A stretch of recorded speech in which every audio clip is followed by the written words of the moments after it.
Assalamualaikum warahmatullahi wabarakatuh. Perkenalkan nama saya Ilmiah Hudayfa, NPM 19107011102.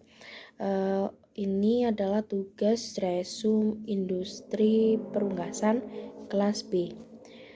Untuk yang resume video 1 itu tentang backyard meat bird production, yang tentang small flock meat chicken management roll can. Ini di sini tuh membahas tentang manajemennya, bagaimana manajemen tentang kandang di ayam, menjaga kestabilan ayam dan lain-lain sih.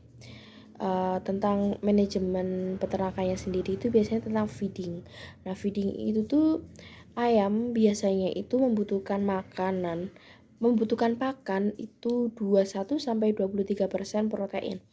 Nah, tetapi itu untuk menjaga porsinya juga diberikan 60-70%-an agar tidak ada pembengkakan biaya pada pakan, karena pembengkakan biaya pada pakan itu mempengaruhi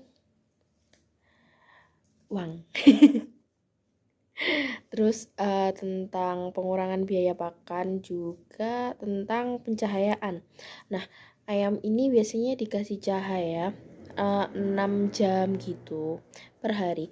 Jadi kalau misalnya ayam kecil DOC itu tuh setahu saya itu yang masih kecil tuh full 24 jam. Terus hari demi hari itu bakal disusut yang biasanya 24 jam jadi 15 jam, 6 jam seperti itu, dan lama-lama lepas dari pencahayaan gitu. Terus kualitas air juga harus dijaga dengan baik karena mempengaruhi ke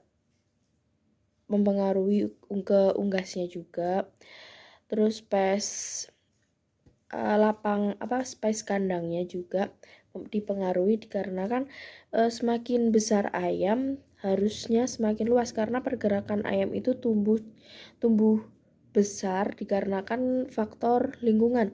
Jika lingkungannya sempit, ayam tidak membantet, nggak bisa berkembang gitu. Jadi kita kalau ingin memelihara ayam ya harus luas, memiliki itu yang luas. Terus untuk cuacanya sendiri, cuaca itu juga mempengaruhi juga tingkat pakan unggas, dikarenakan jika panas, unggas itu pasti bakal banyak untuk menghabiskan minum. Seperti itu. Tentang biosecurity juga itu sangat penting karena jika tidak ada biosecurity pasti ternak akan sakit, mati dan sebagainya. Dikarenakan biosecurity itu penting karena untuk menjaga kestabilan tubuh pada ternak. Jadi seperti biosecurity pada kandang, peralatan kandang, terus mengurangi transportasi masuk benda asing ke kandang seperti itu. Jadi pakaian, sepatu dan lain-lain masuk kandang harus steril dan dijaga dengan biosecurity-nya itu.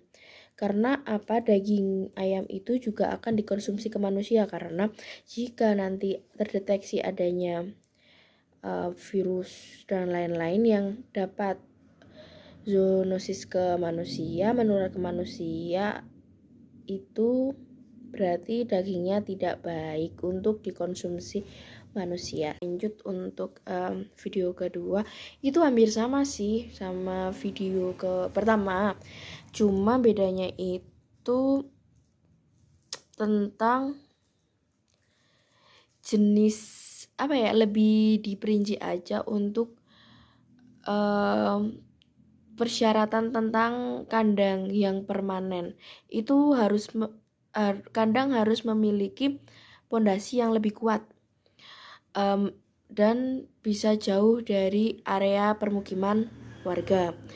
Terus terhubung dari air dan listrik, maksudnya tidak sulit gitu. Terus biasanya itu rutin juga dalam membersihkan beberapa titik yang sering kotor. Terus keadaannya harus tidak bercampur dengan lumpur. Jadi itu harus benar-benar bersih meskipun kandang, tapi tetap harus dijaga kebersihannya. Terus untuk jenis-jenis kandang yang sesuai untuk pemeliharaan itu memiliki ciri-ciri kandang itu dapat dikontrol, tahulah siklusnya, baik buruknya kandangnya. Terus ada sarana untuk jika ayam petelur itu tuh ada sarana untuk tempat menetaskan telur gitu. Rutin untuk dibersihkan juga tentang biosecurity-nya dan berpagar itu boleh karena untuk menghindari dari serangan binatang buas lainnya. Lalu lingkungan itu sebaiknya dekat dengan hijauan agar segar bagi ayam. Terus ada beberapa jenis ayam yang warna kulit telurnya itu yang Langhorn itu tuh ayam jenis ini memproduksi telurnya putih. Terus yang Seckling Hybrid ini telur coklat. Jenis Mars West Summer itu telurnya coklat tua, dan Araucans memproduksi telur dengan cangkang hijau dan biru. Jadinya kalau hijau dan biru seperti telur bebek, hampir, cuman mungkin beda hewannya aja. Untuk pakan dan pencahayaannya sama sih seperti video 1. Dan siklus udara yang bagus, ruangan minimal ada 4 kaki persegi sehingga ayam bebas untuk bergerak. Dan peternak ayam itu memiliki permasalahan pada musim dingin panas juga. Dikarenakan kalau musim dingin ini seringnya adanya radang pada ayam di jaringannya, jadi akan mati gitu. Jadi itu untuk menjaga kelembapan dari udaranya harus ada pemanas air gitu, jadi kayak ada hangat-hangatnya gitu. Untuk musim panas sendiri ini juga kurang mengonsumsi pakan, karena kalau manusia sendiri pun juga kalau udaranya panas pastinya minum, enggak makan. Jadi seperti mungkin seperti dehidrasi gitu.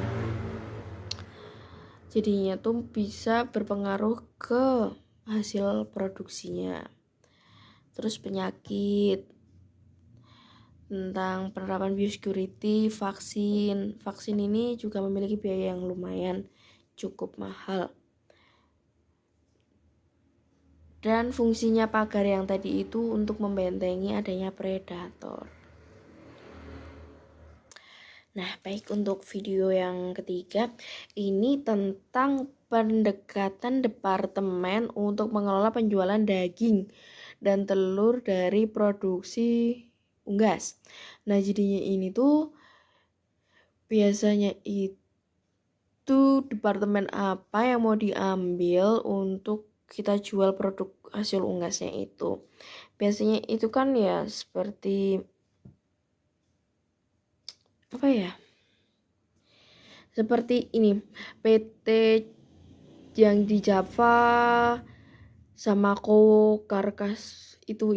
Nah, itu tuh biasanya itu memproduksi daging, itu tuh memang memproduksi daging unggas, dan dia itu jadi distributorkan ke konsumen dengan permintaan konsumen seperti itu. Jadi biasanya lokasi penjualan itu tuh dari produsen ke konsumen gitu. Jadi distributor mendistribusikan ke konsumen atau ke customer. Dan biasanya juga itu tentang lokasi penjualan dari produsen itu harus memiliki izin pendirian tentang pendirian toko atau apa gitu. Jadi penjualan dari pintu ke pintu dan pasar. Jadi ya seperti itu. Misalnya dari Java, terus pintunya ke pasar, tentang misalnya ke toko Umi atau ke toko siapa gitu. Jadi ntar ada kayak jalannya sendiri gitu, ada pintunya sendiri, terus bisa masuk ke restoran cepat saji seperti KFC, Richeese, McD dan lain-lain seperti itu. Jadi atau memiliki toko tersendiri seperti Bestmeat gitu, Prima, kios unggas dan lain-lain. Itu biasanya ada dari departemen yang pengolahan produk unggas. Lanjut, nah biasanya dari perusahaannya sendiri itu memiliki lisensi. Jadi biasanya tuh ada yang enggak harus daging aja, tapi ada yang telur gitu. Jadi ada juga tentang masuk ke lisensi produsen harus langsung ke konsumen, bukan ke grosir dan distributornya. Gitu juga ada, tergantung dari peraturan perusahaannya. Terus ada standar dasar proses lisensi makanan telur. Nah, jadi pencucian telurnya itu yang keadaannya bersih, itu enggak, maksudnya telur dari cangkang telurnya itu udah bersih, enggak ada sisa-sisa dari feses ayamnya kayak gitu. Jadi nggak ada sisa dari darah dan lain-lain dari si ayam. Terus telur itu bisa sempurna atau tidak cacat atau tidak retak gitu, dan dikemas menggunakan karton. Lalu biaya yang harus dikeluarkan biasanya untuk check-in DOC sendiri ini biayanya sangat mahal. Ya, untuk pemeliharaan DOC sendiri sangat mahal, brooding, kandang, pakan 60-70% ini juga biaya pemeliharaan unggas di bengkak, di pakan, apalagi di broiler. Nah, untuk biosecurity-nya ini bisa membeli barang-barang, dibersihkan, kayak gitu-gitu. Sama sih sebenarnya dari video 1, 2, sama 3 ini sebenarnya nyambung juga tentang pemeliharaan DOC dan penyebarannya hasil produksinya.